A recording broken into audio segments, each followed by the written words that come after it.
The bodies of 20-year-old Sharon Pope de Jesus and her younger sister, 18-year-old Lillian Pope, were found at a sewer lift station in Lake Station, Indiana. They had both been shot at close range in the head with a shotgun. 47 years later, the case remains cold. 20-year-old Sharon Pope de Jesus and her younger sister, 18-year-old Lillian Pope, were last seen alive on the evening of December 13, 1973. Sharon lived in Gary, Indiana, and Lillian lived in nearby Portage, but their places of employment were very near each other, and oftentimes they would wait for one another after work. On the night of the 13th, Lillian met Sharon after Sharon finished her shift at Calvin's Grill, a drive-in restaurant, located at 4701 East Dunes Highway in Gary, Indiana. Co-workers of Sharon's reported to police that the two sisters left the restaurant to go to 12 to 20 Bowl, which was within walking distance of the restaurant. They were last seen walking down Dunes Highway towards the bowling alley. The following morning, a highway worker in Lake Station, Indiana, doing routine checks on a sewage lift station, discovered the sisters laying side by side near the gravel road that led to the secluded area. The area was wooded, and a common place for people to illegally dump their trash. Sharon was found lying in the fetal position, while Lillian was found face down on the ground just inches from Sharon. Police believe they were killed elsewhere and later dumped in the location they were found. Both Sharon and Lillian had been shot at close range with a shotgun in the back of the head. Both of the women were beaten in the head and face, but Sharon had been beaten beyond recognition. The girls were found fully clothed, wearing matching red hoodies, black boots, and stocking caps. They were not sexually assaulted. Sharon's purse was found next to her body containing cash, so neither robbery nor sexual assault appeared to be a motive. Perhaps the most disturbing of all, both of the sisters were pregnant. Lillian was due to have her first child in less than a month. Attempts were made to save the baby, who was at full term, but to no avail. Sharon was 6 months pregnant with her third child. Sharon's two children lived part-time with her estranged husband, Douglas de Jesus, until she was murdered.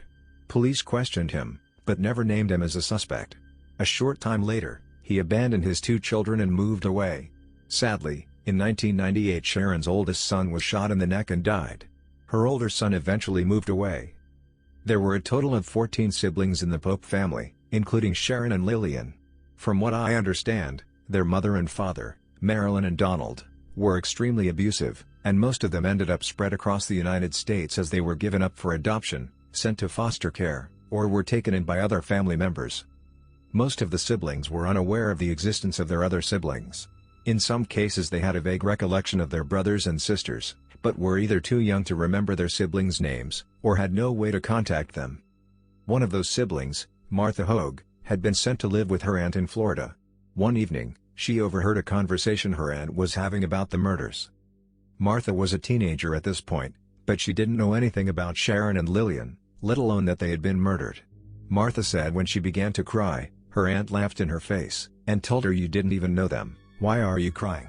When another one of the siblings, Larry Pope, turned 18, his caseworker decided it was time to tell him about his sisters Sharon and Lillian. She presented Larry with an envelope containing newspaper clippings from 1973 about the girls' murder. Like Martha, this was the first time Larry learned about his sisters. Later in life, Martha and Larry reconnected with each other. They raised the money to buy Sharon and Lillian a proper gravestone, and made every attempt to bring the case back into the public's eye. In 2018, the case was featured on Case Files Chicago. There are no suspects in the Pope sisters' murders, but Larry and Martha hold out hope that one day the person responsible for taking the lives of 4 of their family members that day will be brought to justice.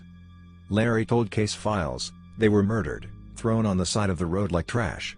Even though we were split up as kids, we weren't trash. We were just kids. The day I was handed that manila envelope was the day I decided to find justice for them, and I won't stop until that happens." 16-year-old Ashley Turney thrown out of a moving car. More than 20 years later, still no clues. Around 7:45 a.m. on Monday, November 9, 1998, 16-year-old Ashley Turney was waiting outside of Agawam High School in Agawam, Massachusetts. She told other students that she was waiting for a girlfriend, whom she was planning on skipping school with. However, instead of leaving with a friend, Ashley climbed into a car with an unknown person and left. Note: to the best of my memory, and from all the articles I could find, nobody has ever come forward to say that they were the person Ashley was planning on skipping school with.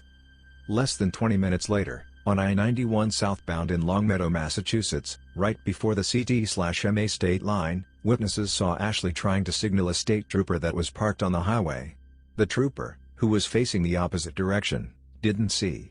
Moments later, Ashley flew out of the car, which was moving at 50 to 65 miles per hour, feet first onto the pavement. I've found conflicting reports as to if she went through the window or the door, and if she did go through the window, whether or not it was open. The car continued speeding away, into Connecticut.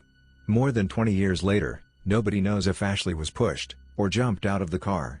Although Ashley was alive when rescue services arrived, she tragically passed away at the scene. Her backpack was found dumped off the highway later that day. Strangely, Ashley was barefoot when she jumped/was pushed out of the car. Even though I-91 was busy with commuters, and police estimated that at least 4 or 5 drivers had to take evasive action to avoid hitting Ashley, no description of the car has ever been released, aside from it being tan or blue. The driver of the car remains a complete mystery. This happened near my hometown when I was 12 years old. I remember this really affected my mom, a girl fairly close in age to my sister and me, being killed so suddenly and horribly. It's always floored me that so many people saw Ashley get into the car, but nobody could remember what kind of car it was or who was driving it. I've never even seen confirmation if it was a man or woman driving. As far as I know, there have never been any significant developments in this case. I found one link from 2010 stating Ashley's family believed they knew who killed her, but the article is dead and I don't believe it led to anything. Ashley's death is listed as an unsolved crime on the Hampton County, Massachusetts, DA's website. The disappearance of Shannon Schell. I know this one is not really a mystery, because unfortunately, you can probably guess what happened to Shannon. But I still wanted to do a write-up about her to remember her. Shannon Joy Schell was 34 when she went missing from Pima County, Arizona on October 12, 1994. She was planning to hike along the Tonke Verge Ridge Trail to Manning Camp in Saguaro National Park. It was a 32-mile hike across desert and Shannon had tried this hike before, but failed. The day she disappeared, Shannon parked her Camaro at the trailhead and started the hike alone. She was carrying some snacks, a couple of water bottles, lipstick, extra clothing, cigarettes and cough drops. Her money, wallet and jewelry were kept locked in the car. Shannon also suffers from bronchitis and she was recovering from the flu at the time. A search for Shannon was organized and searchers found a fire ring 6 miles up the trail, along with footprints and items that may have been Shannon's. Shannon has never been seen or heard from again.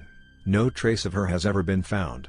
She's presumed to have gotten lost or was injured on her hike and died in the wilderness.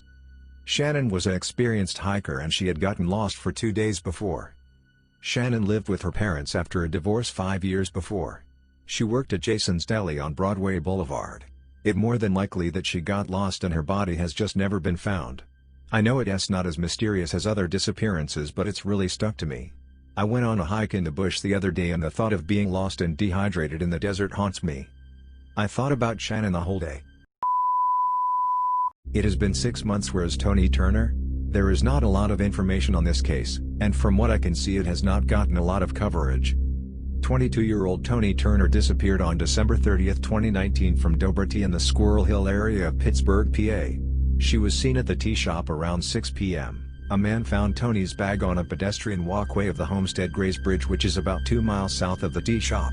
With her bag was her phone, keys, water bottle, diary, a ceramic object, and her shoes. The ceramic object was not too strange since Tony was an artist. Family looked in Tony's diary and saw some entries about her being sad, but there have not been more details. A few days later the family and police received a tip that led them to Linton Street in the Hill District. Linton Street is about 4.5 miles west of the tea shop where Tony was last seen, and it is about 7 miles from the bridge where her bag and shoes were found. Her family says that it is out of character for Tony to be in the Hill District. There was a body found in the Hill District while the family was searching, and there was some confusion initially. This woman was not Tony, she was 49 Dana Jeff. There is a lot that doesn't make sense about this case. The first thought I had when reading about her belongings and shoes found on the bridge along with the diary about being sad was that she jumped from the bridge. I believe the family has searched the Monongahela River and did not find anything. The tip leading to the Hill District makes me pause. Clearly the tip seemed legitimate enough to send the family and police there, but I highly doubt Tony would take her belongings to the bridge and leave them there with her shoes to travel 7 miles away. Were her belongings placed there to throw off searches? Did Tony meet with foul play or did she just jump? Where is Tony?